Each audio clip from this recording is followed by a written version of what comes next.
안녕하세요. 임신 출산의 모든 것 임출TV입니다. 난생 처음으로 임신을 하면 임신을 한 것이 너무 기쁘고 행복하실 겁니다. 태어난 아이를 상상하면서 우리 가족의 행복한 나날을 그리시게 될 텐데요.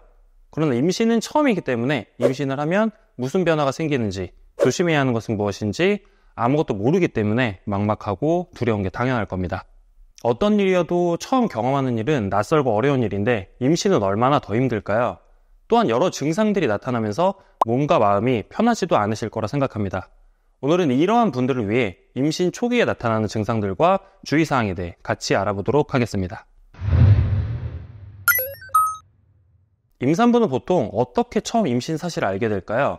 많은 분들이 생리가 중단되거나 입덧 증상으로 임신을 확인하고 테스트기를 통해 두주를 확인하게 되실 겁니다. 그리고 그 다음 단계로는 산부인과에 방문을 하시게 되는데요. 이때 산부인과를 방문하는 시기도 중요하다는 점 알고 계셨나요? 수정 후 착상까지 보통 4에서 5주 정도의 시간이 걸린다고 합니다. 너무 초기에 검진을 받을 경우 초음파에서 확인이 잘 안 될 수도 있고, 반대로 너무 늦게 병원에 가게 되면 자궁의 임신이나 유산이라던가 하는 중요한 것들을 파악할 수 없어서 산모와 아이가 모두 위험해질 수 있기 때문입니다. 가장 적절한 시기라고 하면 임신 테스트기 두줄 확인이 4주차, 산부인과 방문은 6주차라고 보시면 되는데요.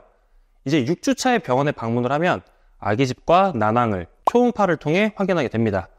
그리고 혈액형, 기형검사, 소변검사 등 산전 검사로 출산에 문제가 없는지 확인해보고 산모의 건강을 확인하게 되죠. 개인에 따라 차이가 있지만 보통 임신 4주에서 6주부터 초기 증상들을 느끼게 됩니다. 또한 임신 초기 증상 역시 사람에 따라 무증상부터 여러 증상까지 다양하게 나타나는데요. 이 시기는 수정란이 착상된 후 뇌와 신장, 심장과 같은 기관이 형성되는 중요한 시기이므로 자궁의 혈액량이 늘어나면서 아랫배가 불편해지거나 일시적인 통증이 생기기도 합니다. 제가 지켜본 바로 저희 와이프도 이 복부 통증으로 임신 초기에 고생이 정말 많았던 것 같습니다. 아내가 표현하기로는 아주 심한 생리통을 느꼈을 때와 비슷하다고 합니다. 실제로 이 시기에 10에서 15%의 임산부들이 자연유산을 겪는다고 하니 각별히 주의해 주시는 것이 좋겠죠. 그러나 임신 때문에 생긴 통증이라고 해서 무조건 참는 것이 정답일까요? 그건 아닙니다. 평상시 생리통 정도라면 괜찮겠지만 복부를 쥐어짜는 고통이라던가 설사나 구토를 동반하는 정도라면 꼭 빠른 시간 내에 병원에 방문을 하셔서 의료진에게 진찰을 받아보시는 게 좋습니다. 그 외에 혈액량의 변화로 인해서 신체 에스트로겐 수치가 증가를 하고 더 많은 양의 혈액이 자궁으로 보내짐에 따라서 혈압이 감소하게 되면서 두통이나 현기증을 느끼게 되기도 합니다. 또 미열이 나거나 더위를 느끼게 되시는 분도 계시는데요. 여성의 기초 체온은 배란기 때 높아져서 임신할 경우 배란기의 체온인 37도 전후를 계속해서 유지하기 때문입니다. 또한 가슴이 타는 듯한 속쓰림이 생기셨다면 이것도 임신 호르몬의 영향일 겁니다. 임신 호르몬이 식도 괄약근을 느슨하게 만들면서 위액이 역류하여 임신 초기에 속쓰림을 만드는 주범입니다. 그 외에도 감기, 변비, 미각 이상, 가슴의 변화, 심한 감정 기복, 그리고 입덧 등의 증상이 나타날 수 있는데요. 쉽지 않겠지만 그래도 이 시기를 잘 견뎌내신다면 임신 중기, 안정기쯤에는 증상이 많이 완화되실 수 있을 겁니다. 임신 초기에는 이것저것 하지 말라는 것도 많고 조심해야 하는 것도 많죠. 인터넷에 검색해보시면 조심하라는 것이 너무 많아서 임신하면 아무런 자유도 없이 누워서만 지내야 한다는 건가 하고 혼란스러워질 수 있습니다. 임신 중에는 약이나 흡연, 음주가 산모는 물론 태아에게 위험하다는 것 사실은 거의 모두가 알고 계실 것 같은데요. 이 외에도 정말 조심해야 하는 임신 초기 주의사항들에는 어떤 것들이 있을까요? 임신을 하면 먹는 것이 다 태아에게 가기 때문에 영양분 섭취를 잘해야 한다고 합니다. 조금이라도 부족하게 섭취하면 혹시 안 좋은 영향을 줄까 걱정되는 마음에 식사량을 늘리고 좋은 영양소를 과도하게 섭취하기도 하는데요. 그러나 임신 초기부터 먹는 양을 따로 늘릴 필요는 없다고 합니다. 다만 임신 기간 동안 단백질 섭취에는 신경 써주시는 것이 좋으니 양질의 단백질을 섭취하는 데 신경 써주시면 됩니다.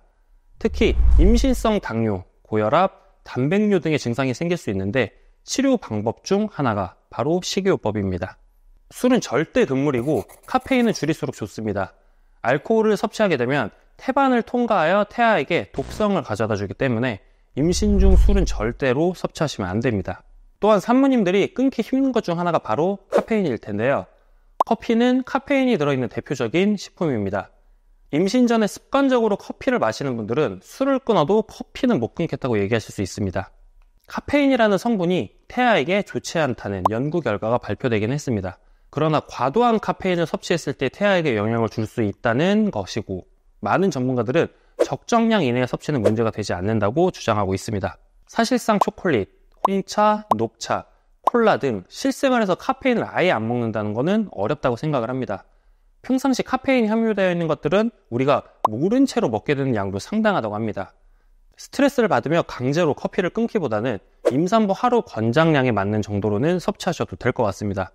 우리나라의 임산부 기준 카페인 섭취 권장량은 300mg 이하이며 유럽 식품안전청은 200mg를 권고하고 있습니다.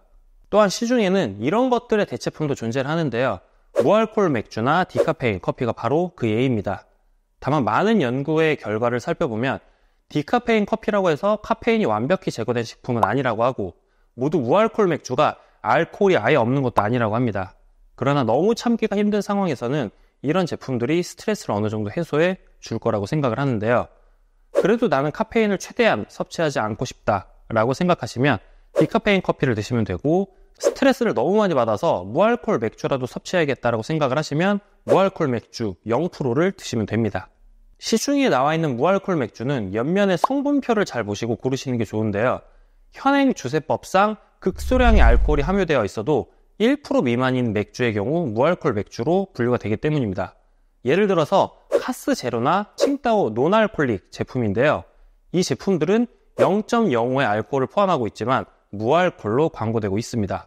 순도 0%의 무알콜 맥주로는 화이트 제로, 클라우드 클리어 제로 등이 있으며 꼭 성분표를 살펴보시고 섭취하시기를 권장해드리겠습니다. 다음으로는 건강기능식품을 조심하셔야 합니다. 인터넷이나 광고를 통해서 좋은 음식, 건강식품 등이 많이 노출되고 있는데요. 잘못된 식품 섭취는 오히려 몸속 장기는 물론이고 태아에게도 안 좋은 영향을 줄 수 있기 때문에 꼭 전문의와 상담 후에 섭취할 수 있도록 하시는 게 좋습니다. 그 다음으로는 성생활은 잠시 미뤄두셔야 합니다. 유산, 조산이 있을 때를 제외하고는 임신 중 성생활이 나쁜 것은 아니지만 하복부를 압박하거나 심한 자극이 가는 행위는 임신 초기에는 피해 주셔야 합니다. 이런 분들은 임신 초기 더 주의하셔야 하는데요. 먼저 유산 이력이 있으신 분들입니다.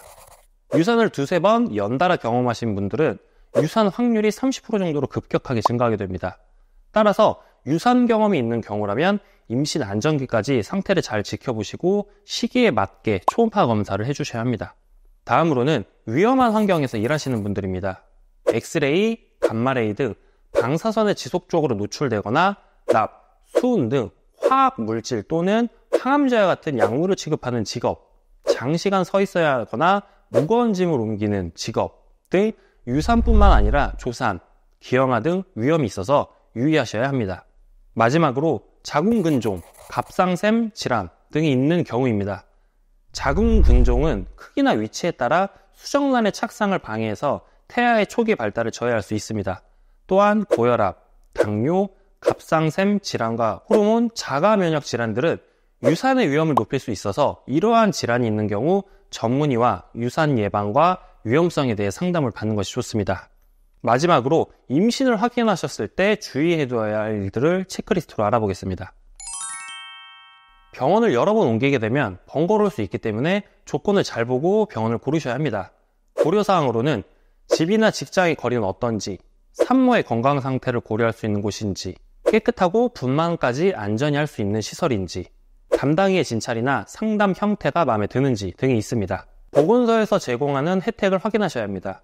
산전검사부터 영양제 제공까지 다양한 혜택들이 있으며 지역별로 추가적으로 진행되는 혜택들도 있으니까 받으실 수 있는 혜택들은 챙기시는 게 좋습니다. 임신 사실 확인부터 정기검진, 산부인과 검사 비용까지 들어가는 비용도 만만치가 않습니다. 그래서 임산부의 경제적 부담을 덜어주고자 국민행복카드로 정부 지원 국가 바우처를 이용하실 수 있습니다. 국민행복카드 외에도 정부 및 지자체에서 제공되는 혜택들이 있습니다. 출산 장려금, 직장에 다니는 경우 단축근무, 출산 휴가, 고위험 임산부 의료비 지원 등인데요. 인터넷이나 주민센터를 방문을 하면 내가 받을 수 있는 다양한 서비스 혜택들을 한 번에 확인하실 수 있습니다. 지금까지 임신 초기 증상과 주의사항에 대해 자세히 알아봤습니다. 다시 한번 임신 축하드리고 많이 힘드시겠지만 조금만 더 참고 잘 버텨주시기 바랍니다. 그러면 엄마의 노력을 알아주듯 10달 뒤에 건강하고 예쁜 아이와 만나실 수 있을 겁니다. 임신과 출산의 모든 것, 임출TV가 전국의 모든 산모님들을 응원하겠습니다. 도움이 되셨다면 구독과 좋아요 부탁드리고 끝까지 시청해주신 분들 감사드립니다.